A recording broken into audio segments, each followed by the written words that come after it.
Severna Koreja je planet zase. Vse tu je za naše oči obrnjeno na glavo. Dežela, ki ima najbolj zaprte meje na svetu, je tokrat samo malo priprla vrata.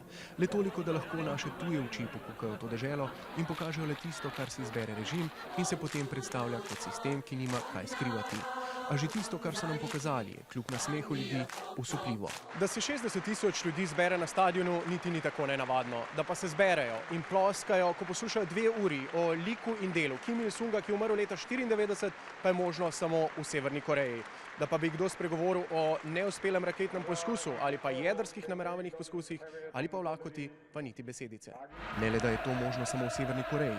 To je tu uniformiran vsak dan in te dni, ko praznujejo stoletnico rojstva očeta naroda, je vsak dan praznik. Ko jih bolj ali manj prostovoljno, po temeljitem pregledu, pripeljejo na praznovanje, se iskreno veselijo. Nov spomenik sinu Kim Jong-ilu z ognjemetom sredi belega dne in ekstravagantni ognjemet po noči v čast Kim Il-sungu, ki traja več kot pol ure in je vreden vsaj milijon evrov, so normalni v Pjongjangu. 앞으로 경기하는 김정은 동지를 모시고 있는 용가에서 진짜 앞으로 세상에서 제일 앙양 창창합니다. 세상에서 제일 힐뚱하는 국가가 될 것입니다. Ljudje ploskajo in so zadovoljni, ko dobijo kruha in iger. Iger je dovolj in vzklikajo Kim Jong-unu, tretjemu z dinastije Kim.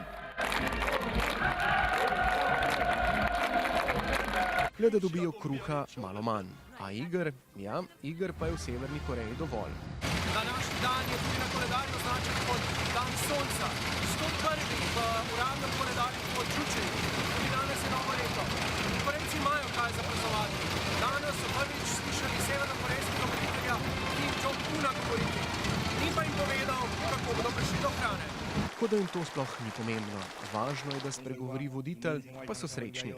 우리 당과 공화국 정부는 진정으로 나라의 통일을 원하고 민족의 평화 번영을 바라는 사람이라면 누구든지 손잡고 나갈 것이며. Juche in Songun ostajata glavni ideologiji. Juche pomeni samozadostnost in ohranja to državo zaprto. Songun pa pomeni vojska prva. In res je, s to skrivnostno raketo, ki je lahko prazen povaren sod, ali pa po drugi strani tudi smrtonosna raketa srednjega ali dolgega dosega, ohranjajo moč svoje vojske.